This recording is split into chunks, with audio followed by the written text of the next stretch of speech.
South India shopping mall, the wedding మంత్ర, సరికొత్త wedding collection, south India shopping mall.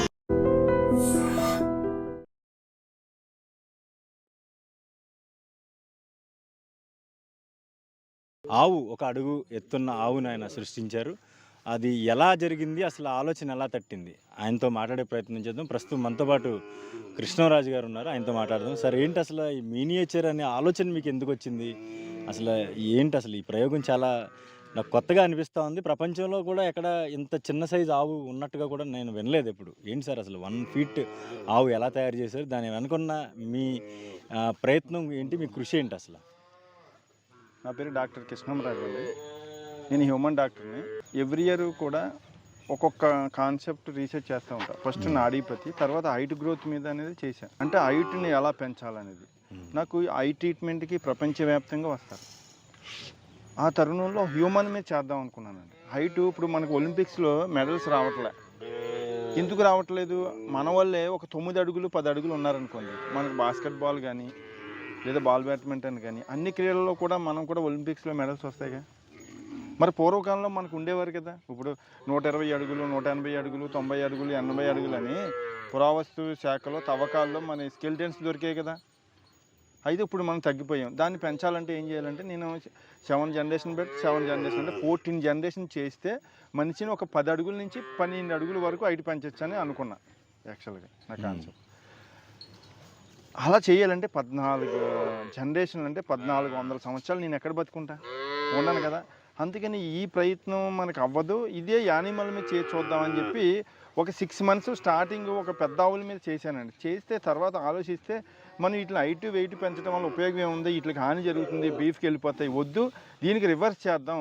అంటే ఈ ఆవుల్ని ఇంకా చిన్న సైజ్ చేస్తే మనకున్న అవసరాలు తగ్గట్టుగా ఉంటాయనే ఉద్దేశంతో అప్పుడు ఏ ఆవులు చేయాలి, పుట్ట ఆవులు ఏమున్నాయని స్టడీ చేసి మన ఇండియన్స్ డ్రాఫ్ట్ వెరైటీస్ ఆవులు అన్నీ కొని వాటి మీద మనం పుట్టించడం. అంటే స్టార్టింగ్ మన పొంగునూరు మన క్యాటిల్ ఫామ్ దగ్గరికి వెళ్ళి కొన్ని సెమన్ తీసుకుని ఒక 10 ఆవులు చేశానండి. 10 ఆవులు చేస్తేనే 4.5 హైటు అలా వచ్చాయి మంచి బుల్స్. దాని నుంచి మళ్ళీ ఒక 200 ఆవులకి చేస్తే 4 అడుగులకు వచ్చిందండి. 4 అడుగుల నుంచి మళ్ళీ ఇంకో 200 ఆవులు చేస్తే 3.5, 3.5 నుంచి 3, 2.5, 2 అడుగులు, 1 అడుగు వరకు అలా తగ్గించుకుంటూ వచ్చిందండి న్యాచురల్గా. అంటే ఇన్బ్రీడ్ అంటే ఆవు నుంచి ఆవుకి సుమారుగా ఇప్పటికి వచ్చి 2500 ఆవులు అయినాయండి నాకు ప్రయోగాత్మకంగా. అంటే ఆవు నుంచి ఆవుకి అలా దప్పదప్పాలుగా పుట్టించడం వల్ల 2500 ఆవుల్ని ప్లస్ ఇక్కడ ఒక 5 ఎకరాలు, ఇక్కడ మెయింటెనెన్స్ ఇదంతా కూడా నాకు నెలకి 15 నుంచి 25 లక్షల వరకు మెయింటెనెన్స్ అవుతుందండి. 2500 ఆవులు కొని వాటిని బ్రీడింగ్ ఉపయోగించానంటే ఎంత ఖర్చు అవుతుందండి. అంటే ఏంటి అంటే ఇక్కడ నేను స్టడీ చేసింది ఏంటి అంటే, ఇప్పుడు ఆవు అనేది ఇంటిలో ఉండే యానిమల్ అండి, కుక్క అనేది బయట కాపలాగా ఉండేది. అలాంటి కుక్కని మనం ఏం చేసాము, నక్కతోటిని మనం పిల్లితోటి సంపర్కం చేసి రకరకాల బీలు తెచ్చి ఇంట్లోకి తెచ్చేసుకున్నాం. బాబు రే ఇటు పెట్టు బ్యాగ్, అలాంటి కుక్కని ఇంట్లో తెచ్చుకున్నాం. ఆవునేమో బయటికి పంపించేసాం. ఎందుకంటే మనకి ఆవుని పోషించే స్తోమత కోల్పోయామండి, చిన్న చిన్న ఇల్లులు వచ్చేసాయి. మరి ఈ టైంలోనే ఆవుని కూడా కుక్క సైజ్ చేస్తే ఇంట్లోకి తెచ్చుకోవచ్చు కదా. మన సనాతన సంప్రదాయం అనేది ఆవు ఇంట్లో మనుగడలోనే ఉండేది కదా. ఆ ఉద్దేశంతో ఆవుని దపదపాలుగా చిన్న సైజ్ చేసుకుంటూ వచ్చా. చాలామందికి ఆవుని పెంచుకోవాలని కోరిక ఉంటుందండి, వనరులు లేక స్పేస్ లేక డిసప్పాయింట్ అయిపోయి ఉన్నారు. అలాంటి వాళ్ళకి ఎంతో ఊరట అనిపించిందండి. ఎంతోమంది హ్యాపీ ఫీల్ అవుతున్నారండి. ఈరోజు ఎంతోమంది ఆవుల్ని అపార్ట్మెంట్లో పెంచుకుంటున్నారండి.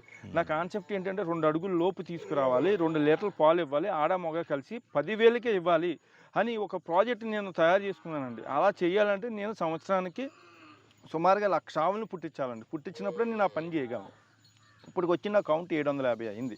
ఇది ప్రపంచం మొత్తానికండి ఈ మినియేచర్ అనే జాతిని క్రియేట్ చేసింది, దీనికి పేరు పెట్టింది నేనే. యాక్చువల్గా ఏన్షియంట్ ఇండియన్ డ్రాఫ్ట్ బ్రహ్మ బ్రీడ్ ఇది.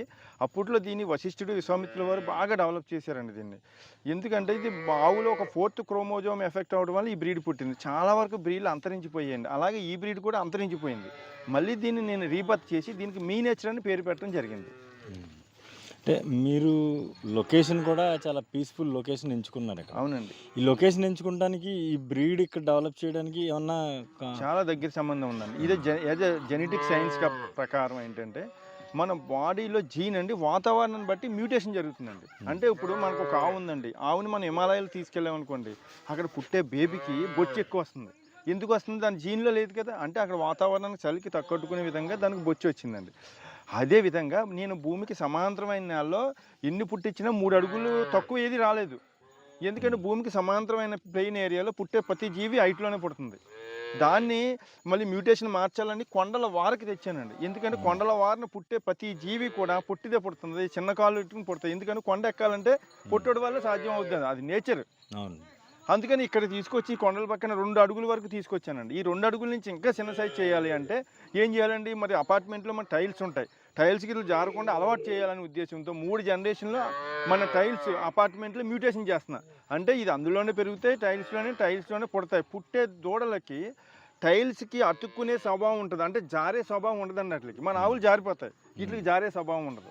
అలాగే వీటిని 4 వేరియంట్లు చేశానండి. ఒకటి గ్రౌండ్ వేరియంట్, రెండోది హార్డ్ సర్ఫేస్ గట్టినాలను జీవించే విధంగా, మూడోది స్మూత్ సర్ఫేస్ అంటే టైల్స్ మీద కూడా జీవించే విధంగా, నాలుగోది మైక్రో అంటే మరీ చిన్నది 1 ఫీట్ లోపే ఉంటుంది. ఎందుకంటే కొంతమంది అడిగారు, నేను 10 అంతస్తులో ఉంటాను, 15 అంతస్తులో ఉంటాను, వాళ్ళ కోసమని ఇది మైక్రో సైజులు చిన్నవండి. ఇవన్నీ కూడా ఈ 1 ఫీటే ఉంటాయి హైయెస్ట్. మ్యాక్సిమం 12 అంగుళాలు 13 అంగుళాలు మించి ఉండవు. ఓకే. ఇది వాళ్ళకి అవసరానికి తగ్గట్టుగా. ఎందుకు ఇలా చేసామంటే, ఇప్పుడు మనం అన్నీ చేయలేదా? ఒక ఎకరం నేలలో పండించే పంటలనేమో మనం డాబా మీద పండించేస్తున్నాం, ఒక పెద్ద చేపల చెరువులో పండించేదేమో అక్వేరియంలో పండిస్తున్నామా, పెద్ద చెట్టునేమో చిన్న చెట్టు చేసి మన బోన్సాయి అని చెప్పి కుండీలో పెంచుకుంటున్నాం. మరి అలాంటప్పుడు ఆవును చిన్న సైజ్ చేస్తే తప్పేమొచ్చింది? నేను కూడా ఇన్ బ్రీడ్ చేశాను కదా, యానిమల్ టు యానిమల్ చేశాను కదా, అవుట్ బ్రీడ్ అయితే చేయలేదుగా. అవుట్ బ్రీడ్ అంటే ఏంటంటే, ఇప్పుడు మనకి చేసిందని జెర్సీ హెచ్ఎఫ్ ఎలా సృష్టించారు?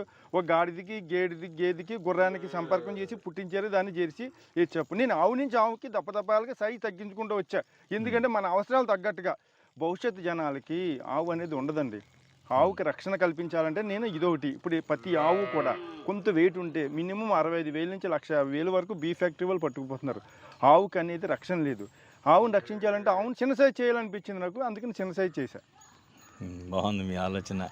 అయితే ఇప్పుడు జనరల్గా మనుషుల్లో చూసుకుంటే మర్రుగుజ్జు పొట్టిగా ఉంటారు. ఇప్పుడు ఆ బ్రీడ్ అనుకోవచ్చా ఇలాగా? దానికి దీనికి ఏమన్నా? మనిషికి ఒక క్రోమోజోమ్ ఎఫెక్ట్ అవటం వల్ల డ్రాఫ్ట్ పుడతారు, ఆవుకి 4th క్రోమోజోమ్ ఎఫెక్ట్ అవటం వల్ల డ్రాఫ్ట్ పుడుతుంది. అదే ఈ బ్రీడ్. చూడండి అది ఎంత ఫ్రెండ్లీగా ఉందో, మిమ్మల్ని టచ్ చేస్తుందన్నమాట, ముద్దెట్టుకోవడానికి. ఈ హ్యూమన్తో అటాచ్మెంట్ ఉంటాయండి, మనుషులతోటే వీటికి అలవాటు. అదే పెద్ద ఆవులు అయితే ఎలా ఉంటాయండి? ఆవులతో ఉంటాయి. ఇవి అట్లా కదండి, మనతో పాటు కుక్క పిల్లలాగా మనతో సహజీవనం చేస్తూ ఉంటాయి. పుంగునూరు ఆవు అనేది పెద్ద ఆవుతో ఈక్వల్ అండి. అది 3 అడుగులు దాటే ఉంటుంది. అది ఆంధ్ర రాష్ట్ర బ్రీడ్. అది ఎప్పుడు బయట కట్టుకునేది, అది ఇంట్లో తెస్తే ఉండదండి, జారిపోద్ది, దానికి ఇబ్బందులు అవుతాయి, ఇంజురీస్ అవుతాయి. ఇది ఇంట్లో పెరిగే యానిమల్, మనతో పాటు పెరిగేది. మనతో పాటు కారులో తీసుకెళ్ళొచ్చు, మనతో పాటు ఫంక్షన్ తీసుకెళ్ళొచ్చు, డాబా పైకి తీసుకెళ్ళొచ్చు, ఎక్కడికైనా మీకు స్ట్రెస్ ఉండదండి. అదే పెద్ద అనుకోండి, ఇప్పుడు మనం ఎక్కడికైనా వెళ్తే దీన్ని ఎవరు పెడతారు? మనుషులు ఉండాలి. అన్ని ఇంట్లో మన లేడీస్ మెయింటైన్ చేసుకునే విధంగా ఉంటుందండి. పాజిటివ్ ఎనర్జీ మనతో, హై పాజిటివ్ వైబ్రేషన్ ఉంటుందండి. దీని ఎనర్జీ ఫ్రీక్వెన్సీ 7.8 మెగాహెర్ట్జ్ అండి. అదే మన బ్రెయిన్ డీప్ మెడిటేషన్లోకి వెళ్ళినప్పుడు 7.8 మెగాహెర్ట్జ్. అందుకే కదా నేను కవ్వగ్ అనేది క్రియేట్ చేసిన ఆవుని ఎప్పుడైతే 10 మినిట్స్ మనం హగ్ చేసుకున్నామో మన బ్రెయిన్ 7.8 మెగాహెర్ట్జ్కి వెళ్తుంది. అంటే 1 డే ఈ హిమాలయాలు డీప్ ఫారెస్ట్లోకి వెళ్ళి మెడిటేషన్ చేస్తే ఎంతో ఒక 10 మినిట్స్ ఆవును పట్టుకుంటే మన బ్రెయిన్ ఆ స్టేజ్కి వెళ్తుందండి. ఎప్పుడైతే మన బ్రెయిన్ ఆ స్టేజ్కి వెళ్ళిందో మన యువతకి క్రియేటివ్ మైండ్ అనేది డెవలప్ అవుతుంది. భవిష్యత్తులో ఏదో సాధించాలనే తపన ఉంటుంది. అందుకే కదా మన పూర్వీకులు కాదు, మన దేవతలే కాదు, అందరూ కూడా ఆవుతోటే ప్రారంభించారు అన్ని కార్యక్రమాలు. మరి గృహప్రవేశాలకు ఆవుని ఎందుకు తీసుకెళ్తామండి? ఎందుకంటే భూమికి ఒక స్ట్రెస్ ఉంటుందండి, దాన్ని జియోపతిక్ స్ట్రెస్ అంటారు. అది 7.8 మెగాహెర్ట్జ్. ఇప్పుడు చూడండి, శంకుస్థాపన చేసినప్పుడు మన మంత్రాలు అర్థం చూసుకోండి, అక్కడ ఉన్న ఎన్నో క్రిములు కీటకాలు ఎన్నో ఉంటాయి, జీవరాశులు. అయ్యా మీరు అందరూ ఇక్కడ వదిలి వెళ్ళిపోండి, నేను ఇక్కడ గృహ నివాసం ఏర్పరచుకుంటారని మంత్రాలతో అట్లా పెట్టి పంపిస్తాం. ఈ సందర్భంలో ఈ కార్యక్రమం అప్పుడు కొన్ని జీవరాశులు చచ్చిపోతూ ఉంటాయి మనం చేసేటప్పుడు. అక్కడ ఒక స్ట్రెస్ ఏర్పడుతుందండి. ఈ స్ట్రెస్ని న్యూట్రల్ చేయాలంటే ఓన్లీ ఏకైక జీవి ఆవు మాత్రమే. అందుకే ఆవును ముందుకు తీసుకెళ్తాం. ఏ కార్యక్రమం అయినా గృహప్రవేశినప్పుడు ఆవును ముందుకు తీసుకెళ్తాం. ఎందుకంటే భూమికి ఉన్న స్ట్రెస్ని, అంటే జియోపతిక్ స్ట్రెస్ని బ్యాలెన్స్ చేయడం కోసం. భూమికి హైయెస్ట్ ఎనర్జీ ఫ్రీక్వెన్సీ 7.8 మెగాహెర్ట్జ్. అదే మన బ్రెయిన్కి హైయెస్ట్ ఎనర్జీ ఫ్రీక్వెన్సీ 7.8 మెగాహెర్ట్జ్. ఇది ఆవుకి ఎప్పుడు నిరంతరం ఉంటుంది. ఇది ఆవుతోటే సాధ్యం. అలాగంటే మీరు పెద్ద ఆవుని అనొచ్చు, కూడా పెద్ద ఆవుని ఎంతసేపు హగ్ చేసుకోగలరండి? అది ఇలా కదిపినా ఏ కొమ్ము తగ్గుతుంది, తొక్కుతుందనే భయం, మనం కాన్సన్ట్రేషన్ చేయలేం. అదే వచ్చి మనం హగ్ చేసుకుంటుంది, స్ట్రెస్ ఫ్రీ అవుతుంది. దీనివల్ల యాంగ్జైటీ, డిప్రెషన్ అనేక సమస్యలు మనకి బయటపడితే మనం హ్యాపీగా ఉంటాం. అనారోగ్య సమస్యలు అనేది రావు. ఎప్పుడైతే బ్రెయిన్ మనకి ఆ స్టేజ్లోకి వెళ్ళిందో, హ్యాపీ హార్మోన్స్ ఎప్పుడైతే సెక్రెట్ అయిందో, నీకు ఎలాంటి ఇబ్బందులు ఉండవు. చాలా ప్రయాసపడ్డారు మీరు దీనికోసం, చాలా డబ్బు కూడా ఖర్చు అయ్యి ఉంటుంది. మీరు చెప్తా ఉన్నారు లక్షలు ఖర్చుపోయిందని. కానీ మరి ఎట్లా మీ ఫైనాన్షియల్ సపోర్ట్ గవర్నమెంట్ నుంచి ఏమన్నా ఆశించారా, ఎప్పుడన్నా అడిగారా, ఏమన్నా ఏంటి గవర్నమెంట్ సపోర్ట్ ఏమన్నా ఉందా దీనికి? యాక్చువల్గా అండి ఓపెన్గా చెప్పాలంటే ఇప్పుడున్న సర్కారు కేంద్ర ప్రభుత్వం కానీ రాష్ట్ర ప్రభుత్వం కానీ ఆవుకి చాలా ఇంపార్టెన్స్ ఇచ్చారంటే చాలా పెద్ద పీఠం వేశారు. నాకు ఒక విషయం ఆశ్చర్యం అనిపించిందండి జగన్ గారి విషయంలో. అసలు హ్యూమన్స్కి ఎమర్జెన్సీ సర్వీసులు లేని రోజుల్లో ఆవులకి ఈ గేదెలకి యానిమల్స్ కూడా ఒక అంబులెన్స్ ఇచ్చారు. ప్రతి మండలానికి 2 అంబులెన్స్ ఇచ్చారు. ఈజ్ ఏ గ్రేట్ కదా. ఇప్పుడు రోడ్డు మీద ఎన్నో దెబ్బలు తగులుతూ ఉంటాయి, ఇమీడియట్గా విత్ ఇన్ సెకండ్స్లో అది వచ్చి ట్రీట్మెంట్ చేసి తీసుకెళ్ళి మళ్ళీ రైతుకి అప్ చెప్తుంది, దానికి మెడిసిన్స్ అన్నీ ఇచ్చి. అలాంటి టైంలో మనం ఇంత స్టేట్ గవర్నమెంట్ మరి దానికి మించిన ఎంకరేజ్మెంట్ ఏముందండి. అలాగే రకరకాల స్కీమ్స్ పెట్టిందండి. ఇది ఉపయోగించుకునే వాళ్ళు ఉపయోగించుకుంటారు. ఇప్పుడు అధికారులు చేసినా చేయకపోయినా మాత్రం మన సీఎం గారు కానీ మన పిఎం గారు కానీ మంచి అవకాశాలు ఇచ్చారండి యానిమల్కి. అయ్యి అధికారులు అది మనం ఉపయోగించుకుంటాం, అధికారం చేయటం బట్టి కూడా ఉంటుంది.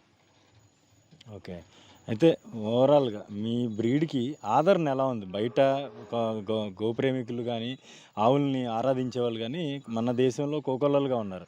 వీళ్ళకి ఎటువంటి స్పందన మీ దగ్గర నుంచి మీకు ఉన్నది? ఇక్కడ ఒక ఫామ్ ఇట్లాగా ఒక గోశాల మీరు నిర్వహిస్తున్నట్టుగా వాళ్ళ నోటీస్కి వెళ్ళిందా? ఎంతమంది మీకు రెస్పాండ్ అవుతున్నారు? యాక్చువల్గా అండి మన భారతదేశ సంతతి గో సంతతికి మించినది ఏ ప్రపంచంలో ఎక్కడ లేదండి. గో సంతతి ఎక్కడున్నా ఓన్లీ హెచ్ఎఫ్ జెర్సీ ఇవన్నీ కూడా మనకి తరలించిపోయారండి. ప్రతి కంట్రీలోనూ కూడా వాళ్ళు మన బ్రీడ్నే డెవలప్ చేస్తున్నారు. వాళ్ళు ఏమన్నారు, బ్రహ్మ బ్రీడ్ అంటున్నారు బ్రెజిలోడు, వాడికి అక్కడది మనదే బ్రహ్మ బ్రీడ్, బ్రాహ్మణ బ్రీడ్ అంటున్నారు. అవి ఎంత ఉన్నాయండి, ఏనుగుల్లాగా హైట్. కానీ మనకి మన దేశంలో పుట్టిన వాళ్ళు డెవలప్ చేస్తున్నారు. ఒంగోలు కూడా మనది, వాళ్ళు డెవలప్ చేస్తున్నారు. మనకు ఒరిజినల్ ఒంగోలు చూపించమని ఎక్కడ ఉండదు, సిగ్గు మనకి. ఈ టైంలో అన్ని బ్రీడ్లు వాళ్ళు డెవలప్ చేశారు. ఏదైనా లేని బ్రీడ్ ఇది మన దగ్గరే ఉంది అన్న బ్రీడ్ ఓన్లీ మీనేచర్ పొంగునరే. అందుకని దీని మీద చాలా అవేర్నెస్ వచ్చిందండి. ప్రపంచ దేశాలే కాదు, మన భారతీయులే కాదు, కంట్రీస్ యువరాజులే కాదు, మినిస్టర్లే కాదు, అందరూ కూడా దీని మీద చాలా ఎక్కువ మక్కువ చూపుతున్నారండి. ఇంత డీప్ కొండ పక్కన పెట్టినా మాకు రోజుకి 15 నుంచి 25 కార్లు వచ్చి చూసి ఆనందించి వెళ్తూ ఉంటాయండి. అలాగే ప్రపంచ దేశాల్లో మన వీడియోస్ ఎంతో వైరల్ అయినాయండి. వీడియో ఇంతల కింద మన వీడియోస్ని మన ఆవుల్ని చూసి ఆనందిస్తున్నారండి. ఈ బ్రీడ్ కోసం వెయిట్ చేస్తున్నారు, మాకు ఎప్పుడు వస్తుందని. ఇది మామూలుగా ఈ బ్రీడ్ని ఇంత ఎలా పుట్టించడం చాలా కష్టం అండి. నేను చాలా కష్టపడ్డాను. సుమారుగా 2500 అంటే 2500 ఆవుల మీద ఎక్స్పెరిమెంట్ చేస్తే తప్పతపాలుగా న్యాచురల్గా ఆవు నుంచి ఆవుకి ఎలాంటి ఎఫెక్ట్ లేకుండా ఈ బ్రీడ్ వచ్చిందండి. సుమారుగా నాకు 1200 కోట్లు ఖర్చు అయ్యి ఉంటుందండి.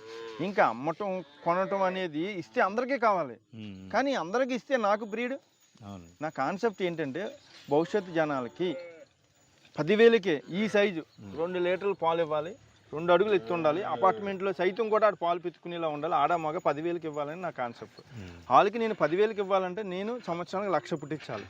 ఆ ప్రయత్నంలోనే ముందుకు వెళ్తున్నానండి. నాకు వెళ్ళటానికి ఇంకా నాకు ఒక 10 years టైం పడుతుంది. ఈ సమయంలో నాకు గవర్నమెంట్ అంటూ సపోర్ట్ చేస్తే, అంటే నాకు డబ్బుల విధంగా ఏం వద్దు, నాకు కొంచెం ఈ మధ్యన చిన్న అధికారులు ఇబ్బంది పెట్టారండి. సీఎం గారు చాలా గ్రేటు, పిఎం గారు చాలా గ్రేటు. గవర్నమెంట్ ఇది మంచి సర్వీస్ చేస్తుంది, మంచి స్కీమ్స్ ఇస్తుంది, ఆవుకి మంచి ఎంకరేజ్మెంట్ ఇస్తుంది, ఆవుకి పెన్షన్లు కూడా ఇస్తున్నారండి కొన్ని స్టేట్లో. కానీ అధికారులు ఏంటంటే కొంచెం ఇబ్బంది పెట్టారండి. నాకు లిక్విడ్ నైట్రోజన్ ఉంటుంది, ఇట్లా చమనన్నీ అందరిలో భద్రపరుస్తాను, దాన్ని సడన్గా ఎలాంటి ఇన్ఫర్మేషన్ లేకుండా దాన్ని ఆపేశారు. దానివల్ల ఇంచుమించు ఒక 25,000 మంది 25,000 డోసులు యానిమల్స్ అంతా దాన్ని చచ్చిపోయిందండి. మళ్ళీ ఇప్పుడు నేను అది చేయాలంటే వెనక్కి వెళ్ళాలి నేను కొన్ని రోజులు. అప్పటికే మీరు డెవలప్ చేసిందంతా పోయింది కదా. ఇప్పుడు ఈ విషయం మరి నేను అధికారులు చేసిన మిస్టేక్ కానీ ప్రభుత్వం మిస్టేక్ కాదు. ప్రభుత్వం అయితే చాలా సపోర్ట్ ఉంది, చాలా ఎంకరేజ్మెంట్ ఉందండి ఆ విషయంలో అయితే. అంటే దానివల్ల అంటే మీకు అనుమతులు తీసుకోకుండా చేయడం వల్ల ఏమన్నా జరిగిందా, లేకపోతే వాళ్ళ నోటీస్లో ఏమన్నా కమ్యూనికేషన్ గ్యాప్ ఏమైనా ఉందంటారా? అనుమతి ఏముందండి, అనుమతితోటేనండి ఏదైనా చేసేది. దీనికి అనుమతి ఏముందండి, ఇప్పుడు నేను మంచి చేశాను కదా, చెడు చేయలేదు కదా. అంటే ఏంటంటే వాళ్ళ రూల్స్ ఏదో ఉంటాయి, కొత్త రూల్స్. లిక్విడ్ నైట్రోజన్ ఇవ్వకూడదు, అది ఎంత కిలో 8 రూపీస్. యాక్చువల్ నాకు ఒక 15 లీటర్లు నెలకు అవసరం అవుతుంది, అది బయట దొరికేది కాదు. ఇప్పుడు డబ్బులు తీసుకుని ఇవ్వచ్చు, వాళ్ళ రూల్ ప్రకారం వాళ్ళు అలా చేశారు. దీనివల్ల ఏమైందంటే ఒక 2,500 జీవాలు చచ్చిపోయాయి. మాకు ఇబ్బందులు ఉంటాయి. అలాగే లంపీ స్కిన్ డిసీజ్ వచ్చిందండి. సరైన టైంలో నాకు బూస్ట్ వ్యాక్సిన్ కోసం చాలా బతిమాలాను, ఇవ్వలేదు వాళ్ళు, చాలా చచ్చిపోయినాయి కొన్ని. ఇలా కొన్ని ఇబ్బందులు ఉన్నాయండి. అయినా సరే అలా ముందుకి పోరాడుతున్నాను. ఎందుకంటే ఎవరో చేశారు చేయలేదు అనేది కాదు, మనం ముందుకి చేసి మనం ప్రజలకు ఏం చేసామనే కాన్సెప్ట్ నాది. ఇక్కడ ఇంకొక విషయం ఏంటంటే, ఒకప్పుడు పొంగనూరులో పొంగునూరు ఆవులని అమ్మేవారండి ఎక్కువగా. మన ఆంధ్ర రాష్ట్రం అంతా కూడా పొంగునూరు ఆవులు అంటే ఎవరు కూడా ఒరిజినల్ కాదండి, కొండ ఆవులనే పొంగునూరు ఆవులని కింద అమ్మేసేవారు. ఇది నేను వచ్చాక ఏది ఒరిజినల్ పొంగునూరు అనేది ప్రజలకు బాగా అర్థమయ్యేలా చేశా. దానివల్ల ఆ బిజినెస్ అంతా పోయిందండి. ఇప్పుడు పాపం వాళ్ళు కూడా కొంతమంది ఇబ్బంది పడుతున్నారు, చాలా సార్ మీరు వచ్చాక ఇబ్బంది పోయింది. లేదు, జెన్యూన్ చేయండి, ఒరిజినల్ బ్రీడ్ అనేది చెప్పండి అని నేను అంట. వాళ్ళు ఏం చేస్తున్నారు, ఈ మధ్యన ఈ పొంగునూరు దోళ్ళని చిన్న చిన్న దోళ్ళని మీనేచర్లు అని చెప్పి అబద్ధాలు ఆడేస్తున్నారు. మళ్ళీ ఇదే రిపీట్ అయింది. మళ్ళీ కొనుక్కున్న వాళ్ళు కొన్ని రోజులు పోయాక, సార్ మీరేమో గచ్చు మీద జారదన్నారు, టైల్స్ మీద జారదన్నారు, నేనేమో అక్కడ కొనుక్కున్నాను, పొంగునూరులో కొనుక్కున్నాను, ఈ ఊర్లో రాజమండ్రిలో కొన్నాను, నాకు ఇలా ఇచ్చారంటే బాబు ఏమి ఒరిజినల్ బ్రీడ్ కాదు. నేను ఒరిజినల్ బ్లడ్ లైన్ ఎవరికి ఇవ్వలేదండి, ఇంకా ఎవరికి ఇవ్వలేదు. ప్రపంచవ్యాప్తంగా మీ నేచర్ ఈ బ్లడ్ లైన్ ఉందంటే నా దగ్గర ఉంది. అందుకని ప్రజలు కొంచెం తెలుసుకోవాలి ఏది బ్రీడ్ అనేది. ఎందుకంటే ఆవుకి ఆపద కలగకూడదు. ఇప్పుడు నేను ఒక సబ్జెక్ట్తో, ఒక కాన్సెప్ట్తో మీ నేచర్ ఈ సైజ్ ఎలా ఉంటుంది, దీని బ్లడ్ లైన్ ఎలా ఉంటుంది అవేర్నెస్ చేసి దీన్ని చేస్తున్నా. దీంట్లో మళ్ళీ డూప్లికేట్ మిక్స్ చేస్తే ఏమవుతుందంటే ఆవు మీద ఉన్న అవగాహన అలాగే ఇంట్రెస్ట్ పోద్దండి ప్రజలకి. పోతే మళ్ళీ అబ్బాయి ఈ ఆవులు ఇలా చెప్తారు కానీ నా వాళ్ళు కాదన్న పాయింట్కి వెళ్ళిపోతారు. దయించి ఎవరన్నా సరే కొనుక్కున్న వాళ్ళు కానీ ఎవరికైనా సజెషన్ ముందు ఒరిజినల్ బ్రీడ్ అనేది తీసుకోవాలి ఖచ్చితంగా. ఒరిజినల్ బ్రీడ్ తీసుకునే వాళ్ళు ఒరిజినల్ బ్రీడ్ కింద తీసుకోవాలి, డూప్లికేట్ దాన్ని ఒరిజినల్ అని తీసుకోకూడదు. మీ నేచర్ అనేది 2 అడుగుల లోపు ఉంటుంది. అది మన ఇంట్లో ఇండోర్లో మనతో పాటు ఉండే యానిమల్ అని గ్రహించి కరెక్ట్గా తీసుకోవాలండి. ఇది చూడొచ్చు మనం ఇక్కడ కృష్ణరాజు గారు చెప్పారు, ప్రతి విషయాన్ని చాలా విమర్శ చెప్పారు. అయితే చూసారుగా, ఈ ఆవు కేవలం అడుగు లోపే ఎత్తుంది. దీన్ని సృష్టించడానికి దాదాపుగా 15 ఏళ్ళ నుంచి ఆయన చేస్తున్నటువంటి కృషి ఫలితంగా ఈరోజు ఆయన అనుకున్నటువంటి సైజు వచ్చింది. అయితే ఏదైతే ఆవు మొత్తం పాజిటివ్ ఎనర్జీని నింపుద్ది ఎక్కడున్నా కానీ ఆ పరిసరాల్లో అని చెప్పి ఆయన చెప్తా ఉన్న పరిస్థితి అయితే సనాతన ధర్మాలు వేదాల్లో కూడా ఉంది. అయితే ఇదే అంశానికి సంబంధించి ఈ ఆవును కనుక ఇంట్లో పెంచుకునే విధంగా, అంటే ఒక పెట్ డాగ్ని ఎలాగైతే పెంచుకుంటున్నారో బయట ఉండాల్సిన డాగ్ని ఇంట్లో పెట్టుకుంటున్నారు. కానీ పాజిటివ్ ఎనర్జీని ఏదైతే క్రియేట్ చేసేటువంటి ఇటువంటి ఆవులు ఉన్నాయో ఈ ఆవులను మాత్రం ఖచ్చితంగా ఇంట్లో పెంచుకునే విధంగా పూర్తి స్థాయిలో ఇప్పుడు బ్రీడ్ అయితే డెవలప్ చేశారు. అయితే ప్రపంచంలోనే ఇటువంటి బ్రీడ్ ఒక అడుగు ఎత్తున్నటువంటి ఆవు మాత్రం ఎక్కడా లేదు, తనదే ఫస్ట్ బ్రీడ్ అని చెప్తా ఉన్నారు. అయితే దీనికి సంబంధించి ప్రభుత్వం నుంచి కూడా సహకారం అందిస్తూ ఉంది. ప్రభుత్వం కూడా సహకారం అందిస్తూ ఉన్న నేపథ్యంలోనే రానున్న రోజుల్లో ఒక 10,000 రూపాయలకే ఇటువంటి ఆవుని, అంటే ఆవు కొనాలంటే సాధారణంగా చూసుకుంటే 50,000 నుంచి ₹1,00,000, 2 లక్షలు కూడా కొన్ని ఆవులు ఉన్నాయి. కానీ 10,000 రూపాయలకే మీనియేచర్ ఆవుని అందించే ప్రయత్నం అయితే తాను చేస్తున్నానని కృష్ణరాజు చెప్తా ఉన్నారు. ఏలేశ్వర మండలం తాటిపర్తి నుంచి నేను